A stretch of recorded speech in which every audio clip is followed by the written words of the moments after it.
good, I guess, good night, or is it good morning at two in the morning or at 1:30 in the morning in New Zealand when we're joined by Mr. Elias Kanaris, the president of the Global Speakers Foundation. We're so happy to have you. How are you? John, I'm absolutely fantastic. Ignore the time. It is a pleasure to be part of this international community.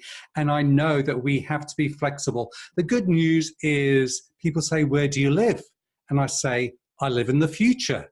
They say, really? I said, New Zealand. First country to see the new dawn of the day. And can I tell you, from where I sit, your future is looking very bright. Excellent, thank you. That was, for me to plan this meeting, it took all my mental and logical strength to go, okay, so we'll talk Saturday, Sunday, but we worked it out. I'm happy. So tell us, GSF, that's the sort of umbrella organization for all the national speakers associations across the world. What is your task? What do you do, and what are your plans for 2019?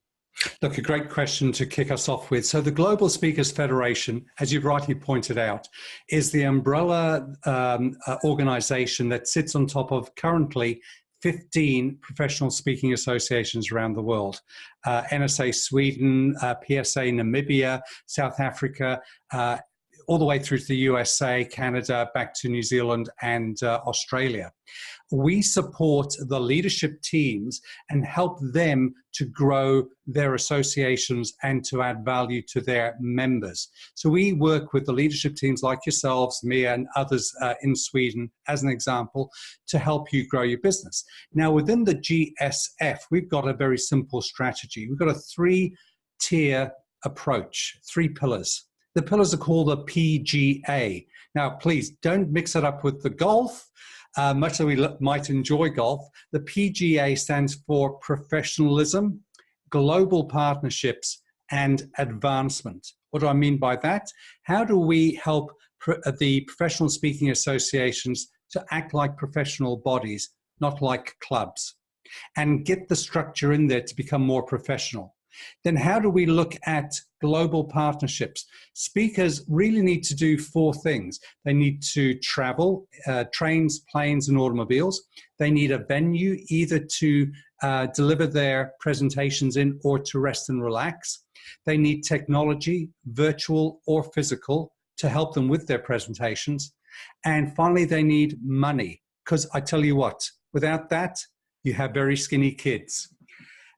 So the reality is that we're trying to put together partnerships on a global basis that will help you, NSA Sweden, offer back to your members a series of global partnerships that add value to the member who is speaking. Now, these are long-term goals, long-term plans, so we're working on how to develop these based on what existing relationships are in place by other associations. And finally, advancement. We want to work to advance the speaking industry.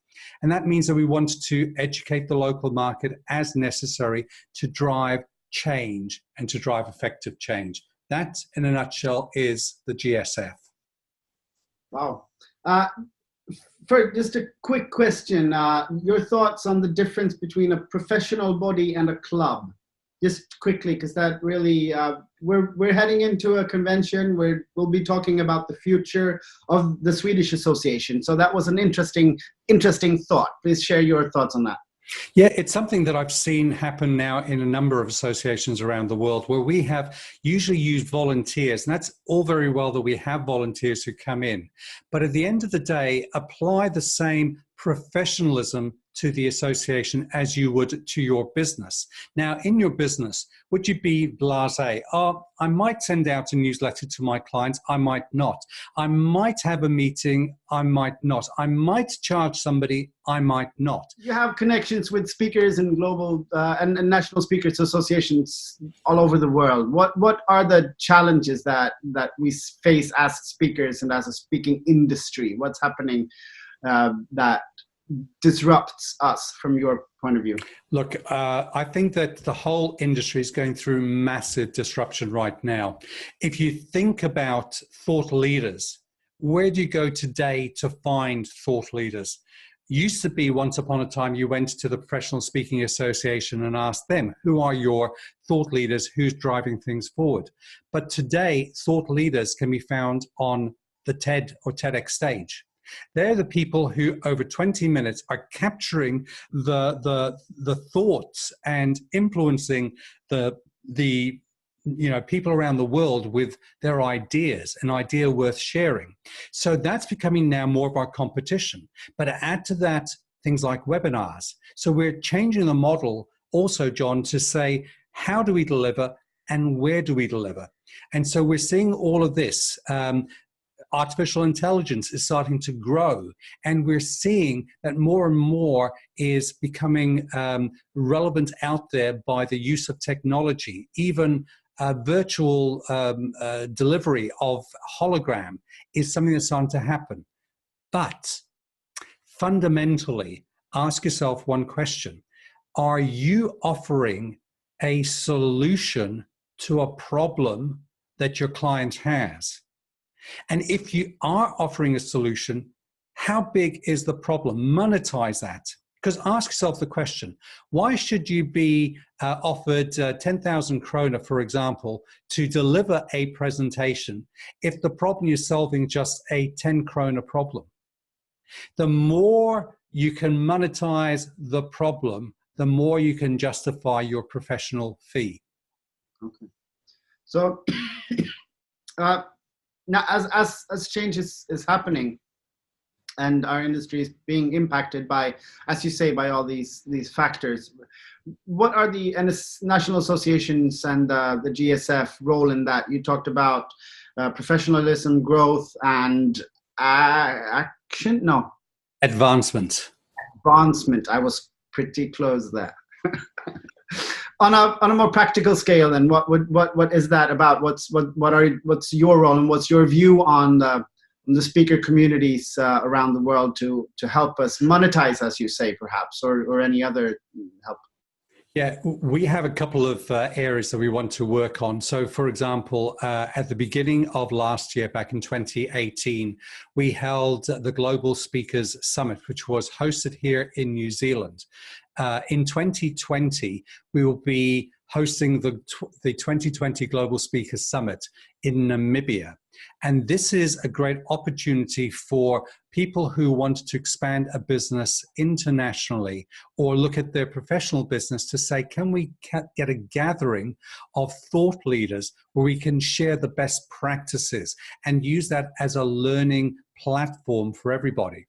So we are very keen to help facilitate with Namibia the hosting of the GSS Global Speakers Summit 2020. And we also want to help share the understanding from the different professional speaking associations that form the GSF. What have they learned? What have we learned in maybe America that helps to attract millennials, or Australia, or even Sweden that helps you to take an aspect of the growth of your association? And we want to then share that in a mastermind type forum for the leaders to then add value to your members. And quickly, just to ink out the language barriers here. So a mastermind format is, what is it? A mastermind is where you would get together and share your ideas and concepts in a positive and proactive fashion. Okay, cool. Now, I think we're running out of time, and even if we could be doing this all day, because it's so interesting talking to you. On a personal note, what made you join your National Association of Speakers, and why did you choose to become the president of the Global Speakers Federation? Well, I was given an opportunity to be the representative for New Zealand to the Global Speakers Federation. And the person who I spoke to, the outgoing representative, asked me a simple question. They said, Elias, do you want to have a global business? And I answered that very simply. The answer is yes. If you live in New Zealand, everything is global. So from that aspect, they said to me, if you want to be successful, my recommendation, and this is what the advice they gave me, is serve. Go to international conventions and offer to serve. So I did that in Canada, in Singapore, across in the UK, Australia, etc. And the more you serve, the more you get known. And I've developed personal connections in the speaking industry that have helped me to grow because people share their knowledge to me. And I've invested, oh, crikey, I know, I've been to at least 20 of these international conventions to go there to feed myself.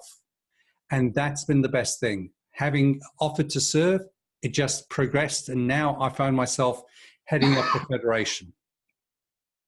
Pardon me for coughing. It's cold season in Sweden right now.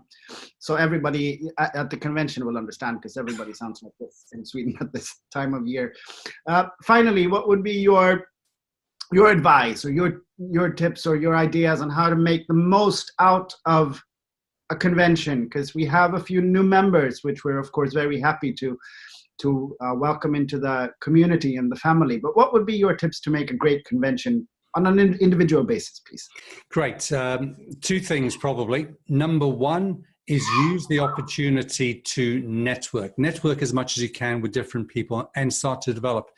But I want to use an analogy very quickly that a past president and very good friend of mine, Glenn Sharkey from New Zealand, shared at our convention this last weekend.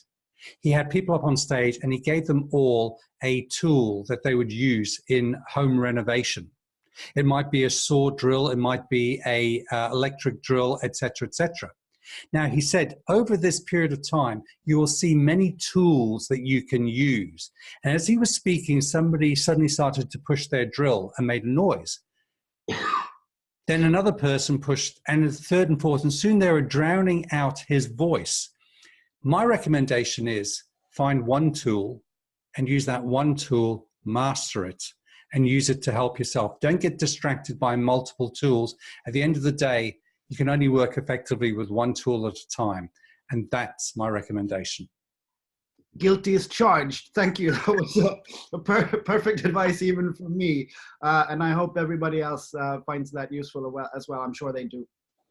Elias, thank you so much for taking the time out of your schedule to talk to us. We're happy for the work that you guys do, and we're happy to be a part of the Global Speakers Federation and the speaking community globally. Thank you for joining us. My pleasure. Take care and have a fantastic conference, folks. Bye for now.